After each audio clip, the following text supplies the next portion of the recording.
J'espère qu'il est en ligne, il est en forme. Et docteur, est-ce que vous nous entendez depuis Washington?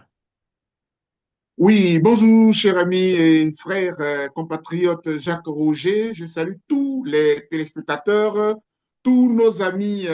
Je salue tous nos compatriotes ivoiriens de la Côte d'Ivoire, de l'intérieur donc du pays, mais partout dans la diaspora qui nous suivent. Je suis très, très heureux. En ce début d'année, Jacques, tu me permettras donc de dire bonne et heureuse année encore une fois à tous ces frères, à tous ces compatriotes, qu'ils sachent que, étant si loin de la patrie, nous les portons en cœur et puis nous avons mal chaque fois que notre pays va très mal.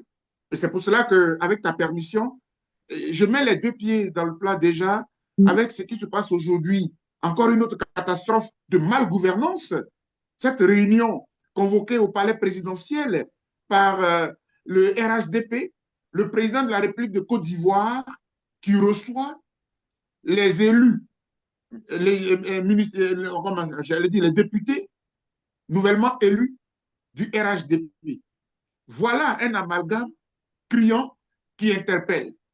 Un président de la République qui a accepté, parce que soi-disant la Constitution l'autorise, qui a accepté donc d'être président du parti RHDP, ce qui est une aberration en matière de démocratie, parce que tout ce qui est autorisé dans la Constitution n'est pas seulement bon pour la démocratie. Dans aucun pays occidental, dans aucun pays même du monde, le dirigeant n'accepte d'être le président du parti au pouvoir. Oufouette l'a fait hier, parce que nous étions sous un parti unique. Mais Oufouette n'a jamais convoqué de réunion du parti au sein de la présidence de la République. C'est une aberration et je suis révolté quand je vois cela. Mais je ne suis pas surpris. C'est du RHDP, c'est du Ouattara. Et j'ai dit. Merci beaucoup, docteur Boga Sako Gervais. Comment vous vous portez à cette nouvelle année? Comment vous vous sentez concrètement, docteur Boga? Mais vous le voyez, par ma voix, par ma fougue, je suis moralement tranquille. Parce que je rends grâce au divin, cher frère. Je bénis le divin qui me permet de respirer et de vivre. Et je vis heureux, mais triste pour la Côte d'Ivoire chaque jour que Dieu fait. Et je ne cesserai de me battre pour mes compatriotes. Parce que nous avons un beau pays qui n'appartient pas au Ouattara, qui appartient à tous les Ivoiriens. Et ce que nous avions souhaité, c'est qu'on donne l'opportunité aux Ivoiriens de choisir parmi tous les Ivoiriens lequel d'entre nous était apte à diriger notre pays. On nous en a privés parce qu'on a voulu nous imposer le RHDP. Alors nous subissons le RHDP. Et en tant que fonctionnaire de l'État de Côte d'Ivoire, me voilà en train de subir encore le RHDP aujourd'hui. Je pense que c'est ce qui fait l'objet de cet entretien d'aujourd'hui.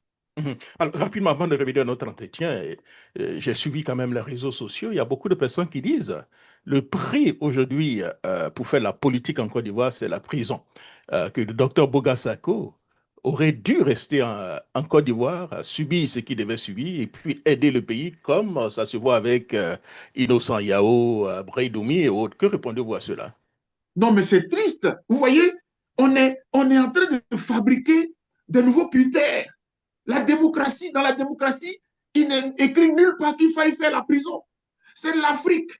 C'est l'Afrique qui rend dramatique la politique. Si bien que même dans nos sociétés africaines, Jacques Roger, quand tu dis à ton parent, je veux faire la politique, surtout, encore même si les chrétiens, ou bien si les croyants, il va dire, s'il te plaît, je te veux vivant.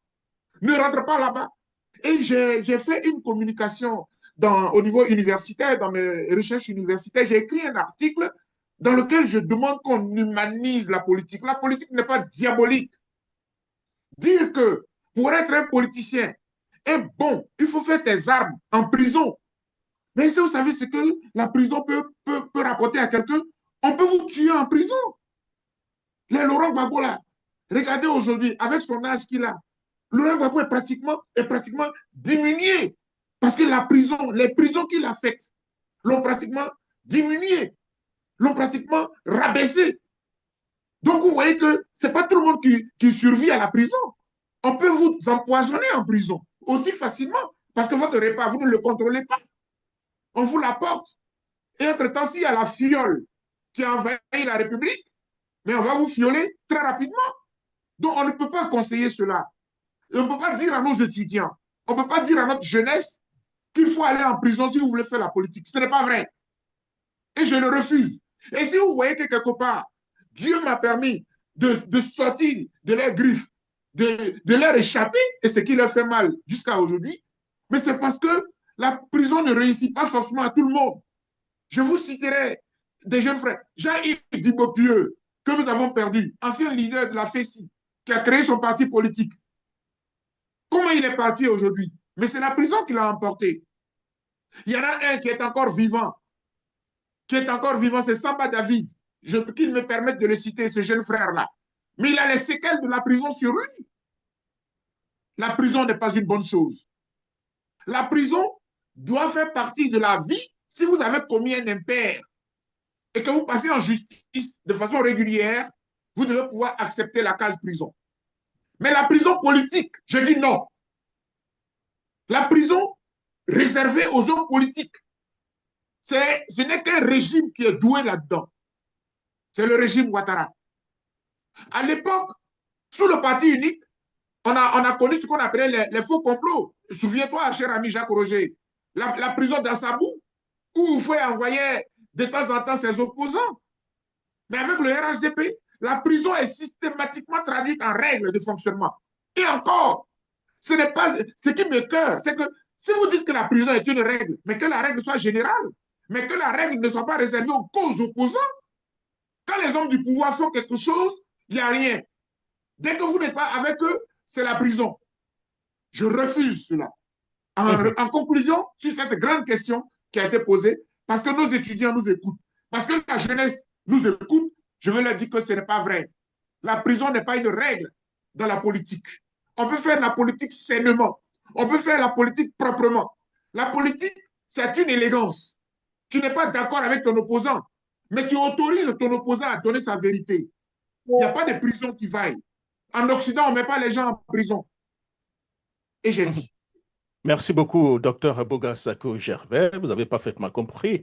Le thème de notre émission, ça sera donc l'État face donc à ces contradictions. Docteur Boga-Sako en a déjà parlé. Alors, cher ami, aujourd'hui, sur Afrique 2050 Radio, l'émission Le Labo Côte d'Ivoire, nous recevons encore en exclusivité le docteur Boga-Sako donc Gervais, inculpé pour donc atteinte à la sûreté donc, de l'État, je pense que c'est bien ça, pour terrorisme aussi, mais convoqué pour reprendre donc son poste à l'université Félix Faure-Boigny. Une situation qui donc interroge. Peut-on être à la fois considéré comme une menace, j'allais dire, pour l'État et digne pour former la jeunesse? Voilà donc la grande question. C'est donc autour donc, de cette contradiction que s'articule, si vous voulez, notre échange aujourd'hui avec le docteur Boga-Sako Gervais. Alors, le premier thème que nous allons d'abord, nous allons parler surtout de la justice et aussi donc des contradictions donc, de l'État. D'où ma première question pour le docteur Boga-Sako Gervais.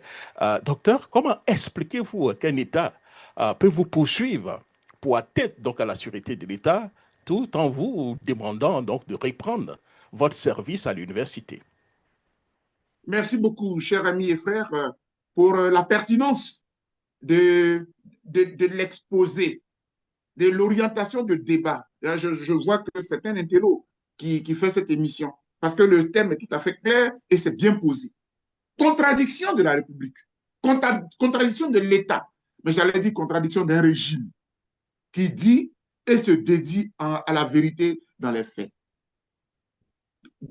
Mais voilà, aujourd'hui, pour chasser, et en même temps, on m'intime l'ordre de venir. Mais comment on peut poursuivre quelqu'un pour terrorisme, qui est l'un des chefs d'accusation les plus ahurissants dans le monde entier aujourd'hui? Quand on vous traite de terroriste, mais vous êtes un danger pour la société en général. À cause de quoi? Mais parce que, en fait, l'État de Côte d'Ivoire joue avec les mots, joue sur les mots, atteinte à la sûreté de l'État. Quand vous n'êtes pas d'accord avec eux, parce que ce sont des braqueurs d'élection, des braqueurs du pouvoir, ce sont des gens qui font des coups d'État constitutionnels. Quand vous les dénoncez, évidemment, vous n'êtes pas d'accord avec eux. Donc, pour eux, vous devenez la bête noire de la République, la bête noire de leur pouvoir. Et pour mieux vous abattre, on vous décerne tous les maux de la terre. Et ce sont eux qui ont écrit, hein, c'est la modification du code pénal de Côte d'Ivoire. Ils ont introduit la nouvelle dénomination de terroristes. Ils ont même créé un tribunal spécial pour les terroristes politiques. Mais ce régime-là nous fait pitié, quoi. C'est-à-dire que tous les opposants, tous les intellectuels qui les critiquent, qui n'est pas d'accord avec eux, il y a une prison spéciale. Il y a une prison spéciale. Donc, c'est la section qui est pratiquement aux deux plateaux. Voilà, une section du tribunal qui est aux deux plateaux, qu'ils ont baptisé tribunal des terroristes politiques. Et puis, ils n'ont pas honte. Et le monde entier, heureusement, commence à le découvrir. Donc, ça fait jaser. Alors, chers frères, vous comprenez, l'une des premières aberrations, l'inculpation dont nous parlons date de fin juillet 2021. Je rappelle à nos téléspectateurs, à nos confrères, à nos compatriotes, que je suis rentré d'exil le 9 juillet 2021. Je suis allé en exil le 10 juin 2011, après que l'on a arrêté le président Laurent Gbagbo. Me sentant menacé par les rebelles qui me cherchaient, ils ont saccagé mes bureaux, ils ont détruit les bureaux de la FIDOP. Me sentant en danger, par la grâce de Dieu, je suis sorti pour aller en exil en Italie. Quand les Italiens, la commission de l'asile, des demandes d'asile, a vu mon dossier, même pas une semaine, on m'a accordé le statut de réfugié politique. Quand je rentre, avant que je ne rentre, puisque je rentre en 2021, déjà en 2020, nous sommes confrontés à un troisième mandat. M. Ouattara veut faire un troisième mandat.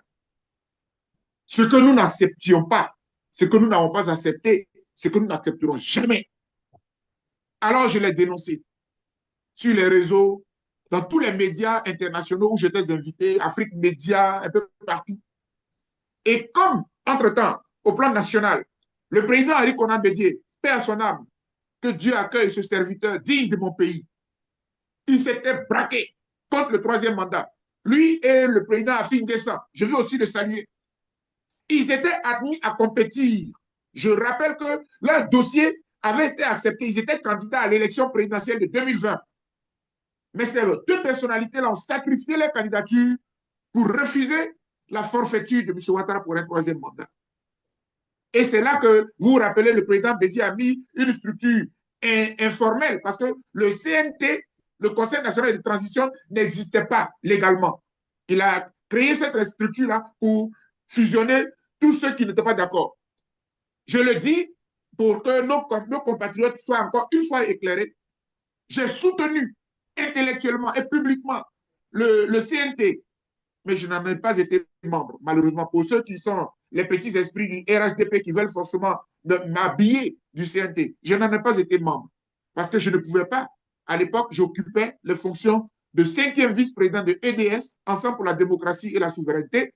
Et à ce titre, nous avions un référent politique qui s'appelle Laurent Gbagbo et le président n'était pas trop favorable, il n'avait pas donné son avis favorable. Donc, la EDS n'est pas entré dans le CNT, donc je n'ai pas été membre. Mais j'ai soutenu parce que toutes les révolutions, tous les mouvements de soulèvement contre des dictateurs, je les soutiens.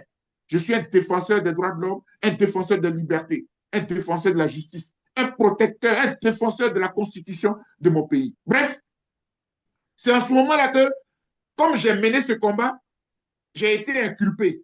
Et vous savez quoi, Jacques Roger, je vais vous faire. Vraiment, ceux qui vont suivre cette émission, ils seront à l'aise.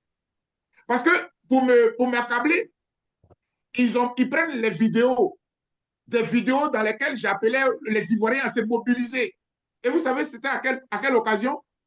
Le 10 octobre 2020, le pouvoir Ouattara avait accepté que l'opposition fasse un grand meeting au stade Félix Houphouët-Boigny. Et en ce moment-là, c'était la ferveur, je dis bien le 10 octobre. L'élection a eu lieu le 30 octobre. Donc, le 10 octobre, ils ont autorisé une marche et un meeting de l'opposition au stade Félix Houphouët-Boigny. Ah, mais nous, on était contents parce qu'on s'est dit, si le stade n'est pas plein, l'opposition allait être un peu ridicule. Il fallait que les gens, mais je vous assure, Jacques Roger, rappelez-vous, les cas sont venus de l'intérieur du pays, partout. Le stade a été débordé, mais en temps, ils ont bloqué les gens à l'entrée d'Abidjan. Le stade était plein. Et puis, vous savez quoi, ironie du sort, la star, le jour, ce jour-là, le 10 octobre 2020, au stade Félix Houphouët-Boigny, s'appelle Amontano. Amontano. Un transfuge du RHDP, un proche de Alassane Ouattara, son fidèle compagnon, qui est venu au stade. Et le discours que Amontano a prononcé, dans ma vie de défenseur des droits de l'homme, je ne l'ai jamais prononcé contre M. Alassane Ouattara. Il a dit, en substance, vous vous rappelez, Jacques Roger, oui, donnez-nous notre Côte d'Ivoire, nous sommes fatigués, c'est notre pays, on est prêt à mourir pour notre pays. Vous voyez, même Dr Boga qu'on traite de xénophobe, qu'on traite de tout, je n'ai jamais tenu un tel discours. Même si Amontano est revenu au RHDP, aujourd'hui élu député à Jacquesville, je vais lui rendre hommage parce que on connaît le fond de son cœur. On sait qu'à la vérité, c'est un patriote. Mais vous allez au restaurant. Oh, on a compris. Vous êtes au restaurant. Mangez, mais soyez patriote dans le cœur. Bref, cher ami, c'est pour tout ça là qu'on m'a inculpé. On m'a inculpé pour atteinte à la sûreté de l'État, terrorisme, vol d'urne, parce que dans les mêmes chefs d'accusation, là, tout ça, c'est dedans. Casse d'urne, casse des biens publics, c'est quelqu'un qui n'était pas à Abidjan, qui était à 1000 lieues, qui était quelque part en Italie ou en France, ou au Danemark, ou en Espagne, ou en Suisse, où je faisais les conférences. Voilà un peu l'historique de la poursuite qui pèse sur moi. Mais entre-temps, comme tu parles de contradictions, mais si Dr Boga est terroriste et que vous l'avez inculpé depuis fin juillet 2021, et puis il est dans le pays, le dossier est dans les mains d'un juge d'instruction. Ils ont mis 4 ans. Depuis lors, il n'y a pas de procès contre moi.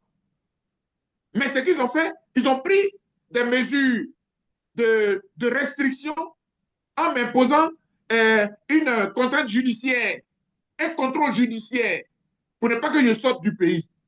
Or, j'ai de la famille en Europe et aux États-Unis. Donc, j'étais chaque fois obligé d'écrire au juge pour que je puisse aller voir ma famille.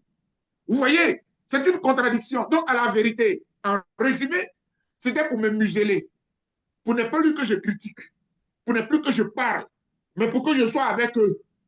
Après, ils vont aller dire, il est avec nous au sens propre comme au sens figuré. Je refuse d'être avec qui que ce soit, ni au sens propre, ni au sens figuré. Je suis un homme libre. Et je dis. Merci beaucoup, docteur Bogassako Gervais, et vous avez parfaitement dit, hein, docteur. Alors, la question que je vais vous poser, alors je pense que j'ai... Que devient, docteur Bogassako, une université, quand donc les enseignants vivent sous la menace judiciaire administrative? Alors, quand tu me dis sans université, tu veux dire? Parce que je parle bien. Oui, la précision, c'est quoi? Je dis que devient donc une université Ah quand donc oui, les enseignants voilà, vivent ah oui, sous... Voilà. oui, merci. Non, j'ai très bien compris la question, mais elle est fondamentale. Parce qu'il faut certainement que nos amis et frères qui suivent cette émission sachent que elle ne sera pas, on ne va pas déborder, elle ne sera pas excessive, elle ne sera pas très, très longue, mais c'est une émission très importante parce qu'il y a beaucoup d'enseignements que vous pouvez tirer là-dedans. Vous savez, dans le monde, les universités bénéficient d'une protection. Parce que, en fait, l'université, c'est comme, regardez, je vais donner un exemple pour que les gens comprennent très bien. À Korogo, enfin, chez nos parents du Nord, quand on dit le poro, c'est le bois sacré. Il n'y a que les initiés qui y entrent. Il n'y a que ceux qui sont à l'intérieur, qui vont dans le poro, qui savent ce qui se passe là-bas. Mais c'est une école de formation des jeunes quand ils veulent rentrer dans le monde adulte. C'est un passage. L'université, c'est un temple. Et dans la conception universitaire mondiale, dans ce temple-là, Il faut qu'il y ait la liberté de penser. C'est là-bas, en fait, vraiment, c'est difficile parfois aussi d'expliquer à des gens. Docteur Bouga, avec Oui, votre permission, je crois que la question que je vous ai posée, c'était une oui, question que je devais donc la poser après celle que je vais vous poser maintenant. Donc, avec votre permission, je préfère oui. vous poser la question là et ensuite je revenir sur l'université. Comme ça, on aura un débat assez. C'est comme tu veux. Voilà, ok, merci, docteur Bouga. Alors, plus largement, puisqu'on a parlé de contradiction selon vous, hein, cette contradiction, selon vous, révèle-t-elle, selon vous, une perte de cohérence donc, de l'État de droit en Côte d'Ivoire, à votre avis, puisqu'on a parlé Oui, beaucoup en fait, de contradiction? non, mais bien sûr, en fait, c'est que c'est la politisation de notre société. C'est-à-dire que le politique prend le pas sur le judiciaire, il prend le pas sur le législatif, mais il prend le pas sur la société. Il prend le pas sur l'académique. Il prend le pas sur l'académique. C'est-à-dire que tout est politique dans le pays. Tu ne peux plus. Regarde, par exemple, aujourd'hui, le président de la République reçoit son parti dont il a accepté d'être le président au sein de la République. Reste public. La chose publique. Nous tous, notre chose. On n'est pas RHDP. Mais dans notre chose publique, là, il va recevoir sa famille politique. Voici les contradictions. Et donc, pour que sa famille politique règne, tous ceux qui sont dans la contradiction, tous ceux qui sont dans l'opposition, qu'ils soient des politiques ou bien des intellectuels, ils sont obligés, ils sont pourchassés. Et donc, les contradictions là, elles sont là. Notre société n'est plus un état de droit. Regardez le jeune homme qu'on a arrêté, Jean-François, c'est quoi sinon? Mhm, c'est ça, quoi. Ça Jean-François. reviendra tout à l'heure, oui. Ouais, on en parle, mais regardez, Mhm, il s'est exprimé. Le politique dit c'est moi qui gouverne, c'est moi qui contrôle. Et donc, si vous n'allez pas dans mon sens, votre contradiction n'a pas de sens. Vous poursuivez quelqu'un pour terrorisme, il n'y a aucun mandat d'arrêt, il n'y a aucun procès contre lui, rien du tout, mais vous le poursuivez et puis vous gelez ses comptes. Donc, alors qu'il n'a pas été jugé, alors qu'il n'est pas condamné, alors qu'il n'y a rien contre lui, puisqu'on vous a donné, vous avez ouvert un procès, vous m'avez inculpé, donc vous avez ouvert des enquêtes, dont le juge d'instruction, en 4 ans, il n'a rien trouvé contre Dr Boga. Mais s'il n'a rien trouvé, c'est un non-lieu. Libérez-moi. Malgré cela, j'ai donné mes cours à l'université, alors que je suis poursuivi. Malgré Donc, cela, je vais avec eux à Paris pour aller parler de réconciliation, parler au Gadi Seli, parler à Serge Kassi, parler à Bougalier, pour que ces frères-là rentrent au pays, avec le ministre de la Réconciliation qui s'appelait M. Kakabe, mon ami et frère. Tout ça là, je suis terroriste. Non, donc, dans c'est ces parce que conditions, docteur Bouga, on peut dire, est-ce qu'on peut parler d'un État aujourd'hui qui accuse pour intimider et semble s'être assumé juridiquement, on peut le dire? mais bien sûr, autant dire simplement qu'à la vérité, on ne vous reproche rien, docteur Boga. Tout ce qu'on vous reproche, c'est que vous êtes contre nous. C'est parce que vous ne mangez pas avec nous. C'est parce que vous dénoncez nos bévues. C'est parce que vous dénoncez nos pourritures. Parce que vous dénoncez nos coups d'État constitutionnels. Parce que vous dénoncez la CEI que nous caporalisons. C'est parce que vous dénoncez le système électoral que nous maîtrisons pour gagner toutes les élections, pour régner sur le pays. Voilà ce qu'on me reproche. Voilà ce qu'on reproche à tous ceux qui ne sont pas d'accord avec le RHDP. Je suis désolé, mais il n'y a rien d'autre. Je n'ai rien à me reprocher. J'aime trop mon pays. Eux tous qui sont au gouvernement, là, ils étaient dans la rébellion. Ils ont soutenu la rébellion. Eux, ils peuvent traiter quelqu'un de terroriste. Eux, ils D'accord. peuvent parler de terroristes. Eux qui ont braqué la République. M. Ouattara ne peut pas le nier. Il a payé 8400 soldats. Il leur a donné à chacun 12 millions de notre argent. Ça, Mhm. c'est la preuve que tu es avec les rebelles. Parce que tu as été le parrain des rebelles.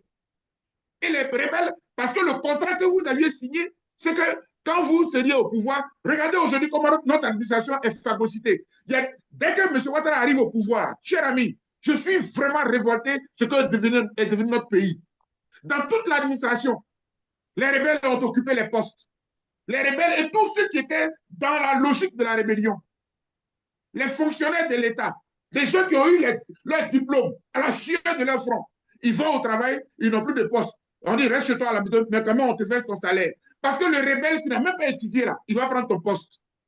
Ils l'ont fait aux impôts, ils ont fait à la douane, ils ont fait au trésor, ils ont phagocyté l'administration. Voilà ce qu'a devenu notre pays. Alors, eux, ils peuvent parler de terroristes. Moi, terroriste, moi qui n'ai jamais, qui ne sais même pas manipuler une arme, mon œil. Merci beaucoup, docteur Bougassakol. Cela vous amène donc à parler de notre deuxième segment. C'est donc les universités et puis les libertés, voilà, j'allais dire académiques. Alors, la première question que je vais vous poser, docteur Bougassakol, l'université ivoirienne est-elle encore aujourd'hui un espace de liberté intellectuelle et de débat, j'allais dire, de débat critique? Merci. Donc, je reviens sur l'analyse que je faisais. C'est que dans le monde, on veut protéger la pensée, la liberté de penser. L'université, là, c'est le temple du savoir. Et dans le savoir, il y a des contradictions. Parce qu'à l'université, le RSDP à l'université, le PPACI à l'université, l'intellectuel, c'est le monde libre. Là-bas, là, à l'université, là, il n'y a pas de machette. Il n'y a jamais eu de machette. Il n'y a jamais eu d'armes. C'est avec M. Ouattara et tous ces esprits-là, nouveaux, là, sont nés dans cet esprit-là. C'est dommage, quoi. Et donc, à l'université, on passait notre temps dans le débat des idées. Et c'est ce que Voltaire a dit. Quand je cite souvent cette épitaphe qu'on a attribuée à Voltaire, en définissant la démocratie, je ne suis pas d'accord avec ce que vous dites, mais je me battrai pour que vous puissiez le dire. Je me battrai à mort pour que vous puissiez dire ce que vous avez à dire. Ça veut dire que l'université, c'est la contradiction. L'université, c'est le débat. Et on a des professeurs de tous les bords qui se retrouvent. Et puis, c'est beau à voir. C'est ça l'université. Et c'est pour cela que dans le monde entier, il y a un principe qu'on appelle les franchises universitaires. Dans les franchises universitaires, aucun policier, aucun corps habillé n'a le droit de rentrer dans le temple du savoir. Parce que dans ce foisonnement des idées-là, attention, hein, l'université, c'est une armée. On respecte les maîtres, parce que les maîtres, ce sont les dieux à l'université. Nous tous, on a des maîtres. Parce qu'on soutient des thèses, on soutient des mémoires. Donc, à l'université, on n'a pas besoin de policiers. Le temple du savoir lui-même est régulé. C'est le savoir qui est la boussole. Le policier va venir faire quoi? Le policier qui n'a même pas BPC, là, il va venir faire quoi à l'université? Hein? Le gendarme qui n'a même pas CP, là, il va venir faire quoi à l'université? Le gendarme et puis le militaire qui n'a même pas CP, là, il va venir faire quoi? Le certificat d'études primaires, là, il va venir faire quoi à l'université? C'est le temple du savoir. C'est pour cela que ni les policiers, ni les gendarmes, ni les militaires n'ont accès à l'université. Il n'y a que les dictateurs. Quand ils veulent commencer, même quand les gens, les dirigeants veulent basculer dans la dictature, c'est là qu'ils envoient l'armée, c'est là qu'ils envoient la police contre les étudiants. Sinon, ce n'est pas dans les principes universitaires. L'université est un monde libre. Or, et dans cette liberté-là, on était arrivé à un stade où les présidents d'université étaient élus par leur père. C'est-à-dire que comme le monde universitaire, c'est un monde à part, un monde incontrôlable, ni par le politique, ni par le militaire, ni par le milliardaire. C'est un monde libre. Et donc, dans les nouveaux principes, le président d'université est élu par les collègues. On reconnaît, il y a des candidats, et puis en fonction de ton parcours, parmi nos maîtres, on choisit un qui va être le président, et puis le doyen, les doyens, etc. C'est comme ça que l'université fonctionne, de façon autonome. On a le budget de l'État, mais l'État ne rentre pas dans le fonctionnement de l'université. Mais l'État, au nom de la politique générale, peut nous donner des orientations sur les programmes, sur les secteurs que l'État voudrait voir se développer parce qu'il y a de l'emploi au bout du compte. Mais l'État n'intervient pas dans l'université. Avec le régime Ouattara, les présidents d'université sont nommés. On a cassé le principe de l'élection, on a mis en place la nomination. À partir de ce moment-là, le politique rentre dans l'université. Voilà comment notre université va commencer à jouer le rôle du politique. Or, le politique qui est là, c'est un rebelle à la base. Le pouvoir qui est là, c'est un pouvoir de la rébellion. Cher ami, je vais terminer. Je t'ai dit que cette émission est très lourde parce que je suis un acteur témoin vivant. En terminant, prenons le cas de Bouaké. Quand la rébellion vient, la rébellion s'assoit à Bouaké. Mais nous avons des collègues qui sont rentrés dans la rébellion. Et moi, dans un de mes livres que j'ai écrit, parce que j'en ai écrit 6, sur la question des droits de l'homme en Côte d'Ivoire et en Afrique, je me suis interrogé. Mais comment un intellectuel peut soutenir une rébellion? Une rébellion qui tue. Parce que la politique, elle a une finalité humaniste. On fait la politique pour apporter du bonheur aux gens. Est-ce qu'on peut prendre des armes dans la démocratie? Et on a eu ce débat-là. Je me rappelle très bien, quand le président Laurent Gbagbo disait à l'époque qu'il y a des coups d'État qui font avancer la démocratie. Je me rappelle très bien avoir assisté, à l'époque j'étais encore jeune étudiant, j'ai assisté à un colloque à l'université, non, au centre culturel Jacques Aka, avec le doyen Memel Fauté, qui avait été invité. Le colloque avait été organisé par la branche universitaire du FPI. Je me rappelle très bien. Et j'avais été invité en tant que société civile. J'étais déjà président de la FIDOP, président de la LIDO, la Ligue ivoirienne des droits de l'homme à Bouaké. On m'avait invité. Et le débat, c'était quoi? Est-ce que le coup d'État de 99, il y en a qui considéraient que ça fait avancer la démocratie? Et mon point de vue, en tant que défenseur des droits de l'homme, c'était que jamais un coup d'État ne fait avancer la démocratie. Et je crois que j'ai eu raison. Parce que ce que, sous Guy Robert, on a vécu en Côte d'Ivoire, avec les PC crises, où on tuait les gens, les exécutions sommaires, je ne pourrais jamais soutenir des coups d'État contre la démocratie, contre la République.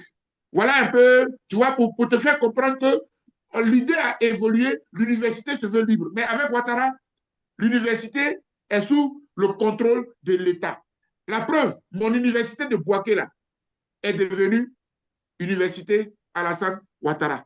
Donc, tout à l'heure, dans l'introduction, tu disais que j'étais à l'université Félix Houphouët-Boigny. Non, je suis un pur produit de l'université de Bouaké. Je préfère dire université de Bouaké parce que Alassane Ouattara, on va enlever. Il n'est pas une référence universitaire. Monsieur Ouattara n'est pas une référence universitaire ni au plan économique, ni au plan politique, ni au plan juridique, à rien du tout. Rien du tout. Et c'est une aberration. Dans ces conditions, docteur, est-ce qu'on peut dire que votre engagement citoyen dérange davantage que votre fonction d'enseignant? Est-ce qu'on peut le dire? Ou bien les deux? Oui et non. C'est-à-dire que, à la vérité, par exemple, vous avez vu les images que j'ai diffusées où j'enseigne le cours d'initiation aux droits de l'homme aux étudiants de lettres modernes. Parce que à l'université de Bouaké, dans la section littéraire, sciences humaines là-bas, on a introduit le cours de droit pour que les étudiants ne restent pas que des littéraires enfermés dans leur carcan de littérature, la vieille littérature française du XVIIe siècle où j'ai eu mon doctorat, ça ne veut rien dire du tout comparé aux réalités des Ivoiriens. Et donc, dans le cursus, on a introduit un cours de droit. Et mes collègues m'ont confié la responsabilité d'enseigner l'initiation aux droits de l'homme aux étudiants de licence. Donc, quand vous voyez le cours que je leur donne, ce sont des cours de vie. Parce qu'on ne vit pas de lettres. Les droits de l'homme, c'est la vie. C'est la gestion quotidienne, les rapports humains. Le droit, c'est la gestion des rapports humains. Donc, si tu as fini tes études de linguistique, de sociologie, de philosophie, il faut vivre dans la société. On dit nul n'est censé ignorer la loi. Donc, comment tu fais si tu ne connais rien à la loi? Tu es un universitaire perdu. Donc, voilà comment je donne des cours de droit et de droits de l'homme, précisément de droits de l'homme à mes étudiants. Donc, je ne les dérange pas. Mais c'est le pouvoir qui se sent dérangé parce que je le critique. Donc, vous comprenez que, en même temps que je suis enseignant à l'université, en même temps, je suis un militant des droits de l'homme. Et c'est mon côté militantisme des droits de l'homme qui les dérange. Mais je ne suis pas double. Je suis la même personne. Et en tant qu'intellectuel, je sais adapter mon discours quand je fais mes cours, parce que les théories que j'enseigne, ce sont des théories universelles des droits de l'homme, le droit international des droits de l'homme, et puis le droit international humanitaire, le DIH et le DIDH. C'est clair. Voilà, merci beaucoup, docteur Bogassako. Alors, pour conclure avec ce deuxième segment, avant de parler au tout dernier segment, un État qui intimide, si vous voulez, ses intellectuels, peut-il préparer sainement l'avenir, voilà, l'avenir Non, donc du non, pays et qui fait non, mais aussi la c'est grave. promotion des dosos. Non, Oui. non, Mm. mais c'est très grave, Jacques Roger. Ce dont nous parlons est très grave. Parce que tel que le RHDP est en train de fonctionner, les valeurs deviennent des anti-valeurs. C'est-à-dire que les jeunes qui se battent, les jeunes instruits, les jeunes brillants, les jeunes intelligents, qui ont leur diplôme, qui n'auront pas d'emploi. Il faut rentrer au RHDP pour avoir de l'emploi. Vous vous rappelez qu'il y a eu un scandale au niveau du ministère de l'Emploi et des jeunes. Ils ont créé une plateforme où on disait e-emploi. E-emploi, vous postulez, il y avait une clause, il fallait être membre du RHDP. À cette allure-là, mais vous allez tuer l'intelligence de nos jeunes en les phagocytant. Laissez les jeunes librement choisir leur parti politique.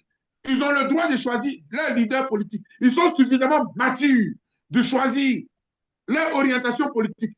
Nous voulons les former à l'université et puis les jeter dans la société étant complets. Et en ce moment-là, avec ce qu'ils ont étudié et leurs convictions personnelles, ils peuvent aller au RADP, ils peuvent aller au PDCI, ils peuvent aller au PPACI, ils peuvent rester dans la société civile, comme moi. Moi, je plaide pour la société civile, pour avoir la liberté de penser et la liberté d'analyser. Bref, un exemple, dans ce que vous dites qui est très dangereux.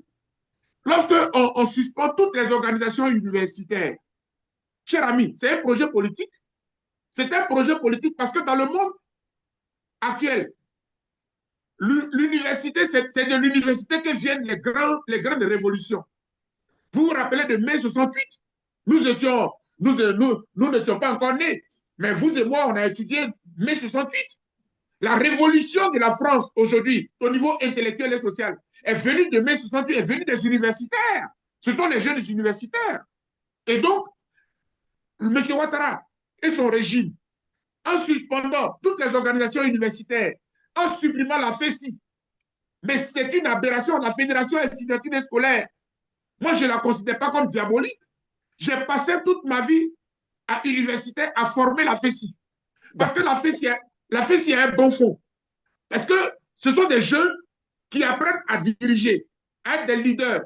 Mais ce qui leur manque, c'est de pouvoir allier le syndicalisme et le respect des droits de l'homme et le respect des institutions de la République. Mais ça, là, on n'a pas besoin de les suspendre pour ça. Non, c'est parce que les gens les utilisent. C'est parce que les gens veulent les utiliser. Et quand l'organisation refuse de se soumettre, alors on casse. Rappelez-vous, moi j'ai connu le MESI, j'ai occupé le poste de membre d'un bureau du MESI au lycée scientifique de Yamoussoukro. J'étais en seconde première. Et j'ai participé au bureau, le tout dernier bureau, en 88-89. Parce que le MESI a été dissous en 90, lorsque la FESI naît en avril 90, avec le multipartisme. Le multipartisme est déclaré par Oufoué en avril 90. En même temps, la FESI va voir le jour. En même temps, le MESI va D'accord, mourir.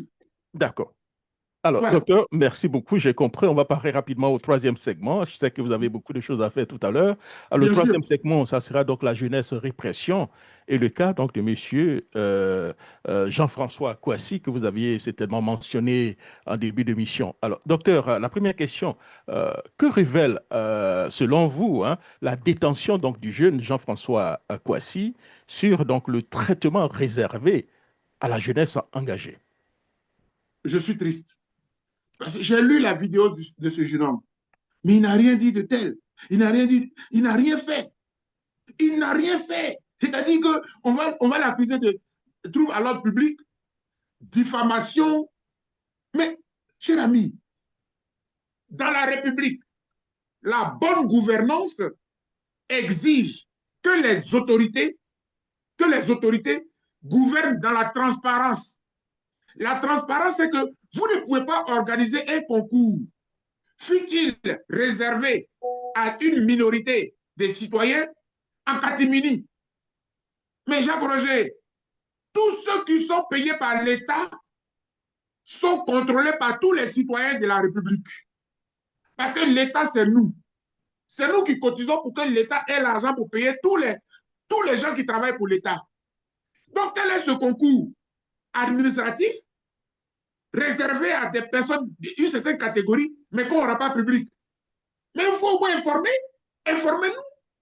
On a un devoir d'information, on a un droit à l'information. Il y a un devoir de contrôle. C'est ça que le jeune homme a dénoncé. Ça montre clairement, cher ami, il ne faut pas que j'oublie, ce débat-là, il faut le lever. Ce débat-là, il faut le lever. Lorsque M. Ouattara prend le pouvoir, il a commis une erreur gravissime qui va le suivre jusqu'à la fin de sa vie.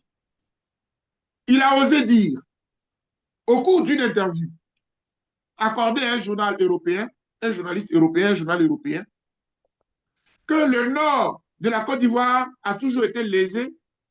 Donc, il est venu pour que rapidement, il va faire un rattrapage.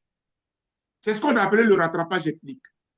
À partir de là, regardez dans la République, ne sont favorisés, ne sont à tous les postes que ceux qui sont dans le nord, qui ont des noms à consonance nordique et qui sont même membres du RADP. C'est ce rattrapage ethnique-là qui fait qu'on cache les concours pour placer les gens, les amis. On crée un Sénat pour récompenser des amis. Parce que le président a 30% des personnes qu'il nomme. Vous voyez, on profite de la République pour récompenser des amis. C'est qui? Regardez très bien. Je vous ai dit que quand ils sont arrivés au pouvoir, tous les fonctionnaires qui étaient à des postes clés, allez-y au trésor, allez-y à la douane, allez-y aux impôts, on a remplacé les gens. Parce qu'il faut placer nos gens. Il faut contrôler le pays. On contrôle l'économie, on contrôle le politique, on contrôle les affaires, on contrôle les marchés de gré à gré, on contrôle tout. Le RADP contrôle tout. C'est pour ça que les postes électifs là, le RADP vient de partout. Et puis ils sont contents de faire la carte de la Côte d'Ivoire orange. Ce n'est pas une république. Vous avez transformé notre pays en un État parti. Le RADP est devenu un État parti. Le président de la République est le président de la République et le président du RADP. Le palais présidentiel reçoit le RADP. Dans ces conditions, docteur Boga, après donc la criminalisation donc, de l'opposition, est-ce qu'on assiste donc à une criminalisation de l'engagement citoyen et politique donc des jeunes, à votre avis? À tout point de vue. À tout point de vue. Regardez les jeunes qui sont en prison là. Vous connaissez, avez-vous déjà vu un jeune homme appelé Ziggy, le jeune homme qu'on a arrêté là? Vous l'avez déjà vu dans un parti politique? Non, Moi, je non. ne l'ai jamais vu ni au PDCI, je ne l'ai jamais vu ni au PPACI, nulle part. C'était un jeune cyberactiviste, etc. Mais les jeunes ont le droit de s'intéresser à la politique, puisque la politique est faite pour eux, en leur faveur. C'est eux qui sont l'avenir. Mais non, choisissez bien. Si vous choisissez en dehors du RHDP, vous serez frappé. Donc, nous sommes dans un pays dirigiste. Nous Donc, sommes dans un dans pays. ces conditions, quel message l'État envoie-t-il donc à une jeunesse qui s'exprime autrement que par le silence? Non, vous n'avez pas le choix. L'État dit clairement à la jeunesse de Côte d'Ivoire que vous n'avez pas le droit de penser par vous-même. Venez au RADP et taisez-vous. Regardez un peu sur les plateaux de télé. Il n'y a pas. Ils sont rares. Ils sont rares. Après, à part mon jeune collègue que je veux citer, qui était le président des docteurs au chômage, parce que je les ai défendus. J'ai des bons rapports avec, je ne sais plus si c'est Mesme, ouais, je ne veux pas me tromper. Donc, c'est pour cela. Parce que je le connais très bien. Voilà. Et donc, cher ami, tant que vous êtes jeune et que vous pensez RADP, vous faites la promotion du RADP, vous ne critiquez pas le RADP, vous pouvez prospérer en Côte d'Ivoire. Mais si vous voulez faire comme les docteurs Boga, pour critiquer la République, pour oser critiquer d'une façon ou d'une autre, vous serez frappé. Je n'avais jamais pensé que le jeune Jean-François Kwasi, je n'ai pas écorché son nom, C'est ça, j'espère que oui, c'est bien ça. Jean-François Kossi. Je, je n'avais jamais imaginé que ce jeune homme, qu'il traite de guignol, qu'il traite de bougnoul, il pouvait leur faire aussi mal avec une simple pancarte. Cher ami, je voudrais dire à la jeunesse de Côte d'Ivoire de ne pas désespérer. Le pays leur appartient. L'avenir du pays, c'est eux. L'avenir du pays, c'est eux. Il ne faut pas qu'ils regardent M. Ouattara, parce que M. Ouattara, il est à quelque part de son passage. Son régime va passer. Notre pays doit demeurer. Les jeunes Ivoiriens doivent avoir la jugeote, doivent avoir l'intelligence, doivent se lancer dans les débats contradictoires et politiques. Parce que les jeunes doivent faire la politique. Monsieur Macron, il n'avait même pas 40 ans quand il a pris la tête de la France. Donc, n'attendez pas d'avoir 50 ans, 100 ans. pour faire de la politique. Faites de la politique à votre jeune âge. Ayons un parlement avec des jeunes députés. Mais dans ces Voilà ce conditions, que je peux vous docteur, avec tout ce conseiller. qui se passe, peut-on donc gouverner durablement par la peur donc, de la jeunesse dans ces conditions? Mais non, ce qui fait Rapidement. que la jeunesse aujourd'hui, la Mhm. jeunesse que vous voyez là, elle est mobilisée. Quand vous enfermez le secrétaire général de la FESTI, quand vous arrêtez les leaders de la JPDCI, quand vous arrêtez les leaders de la JPPACI, les leaders, etc., vous pensez que quoi? Les jeunes que vous voyez là, vous avez dit année de la jeunesse, vous avez fait le bilan, vous avez vu ce qu'ils ont. Sur le dos des jeunes, ils se sont enrichis, ils se sont empiffrés. Bref, cher ami, M. Mhm. Ouattara, à un moment donné, il ne fera plus peur aux jeunes. Il Et sera plus moi, peur. mon espoir, c'est que les Mhm. jeunes, demain, prendront leurs responsabilités. D'accord. Avant donc la conclusion, docteur Bogasako, la question fondamentale que donc les éditeurs posent maintenant, je pense qu'on devait même poser la question dès le départ, mais à la fin, je crois que ce n'est pas mauvais, puisque vous avez reçu donc la convocation de l'université. Vous êtes des États-Unis avec tout ce qui se passe ici. Alors, les auditeurs aimeraient savoir qu'est-ce que vous allez faire? Vous allez rentrer tout en sachant que vous rentrez, il y a des possibilités que vous partiez donc en prison ou bien rester aux États-Unis dans la situation dans laquelle nous nous sommes. Je pense que ça va être en même temps une sorte de conclusion. Je veux remercier tous nos téléspectateurs, nos auditeurs, nos compatriotes. Alors, je pense que pour eux, je vais résumer, mais ils ont déjà compris à travers les réponses que j'ai données là aujourd'hui, que j'ai diffusées sur les réseaux sociaux, ils ont déjà compris que je ne suis pas prêt de rentrer de la Côte d'Ivoire. Et ça, c'est mon côté un peu d'homme de foi qui va parler.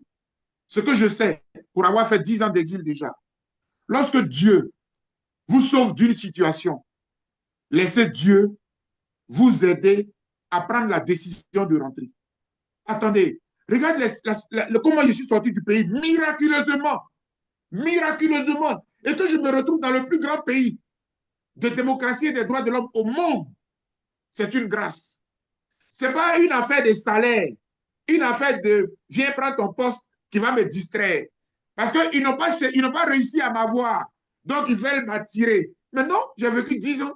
Ils ne m'ont pas payé de salaire, mais Dieu m'a toujours nourri. Est-ce que je ne veux pas bien? Jacques Roger, tu ne vois pas? Tu Ah es non, vous témoin, êtes en non? forme. Vous êtes en Alors, forme. donc, quand même, je ne peux pas. Non.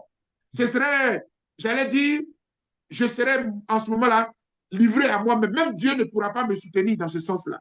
Je pense que voilà, je ne ferai pas l'erreur gravissime de retourner dans ce régime de dictateur, dans ce régime d'encagoulé, dans ce régime où on emprisonne à tout va, dans ce régime, mais attendez, est-ce que vous savez que quand je fuyais pour venir ici, les policiers m'attendaient devant le campus pour m'embarquer, pour me ridiculiser devant mes étudiants.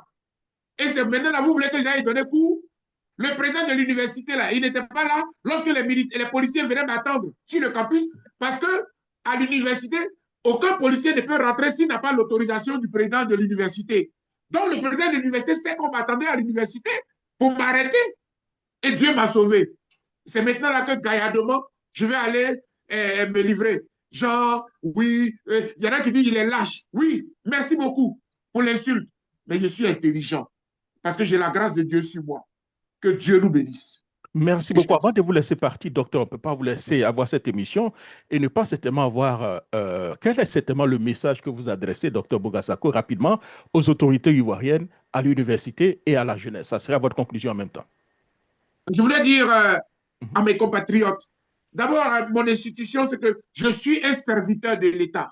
Mon pays m'a formé, j'ai l'obligation de servir mon pays. Il y en a qui ont été formés qui sont ailleurs. Moi, j'ai décidé de servir mon pays et je servirai mon pays jusqu'au bout. Mais avec le régime Ouattara, on nous empêche de vivre.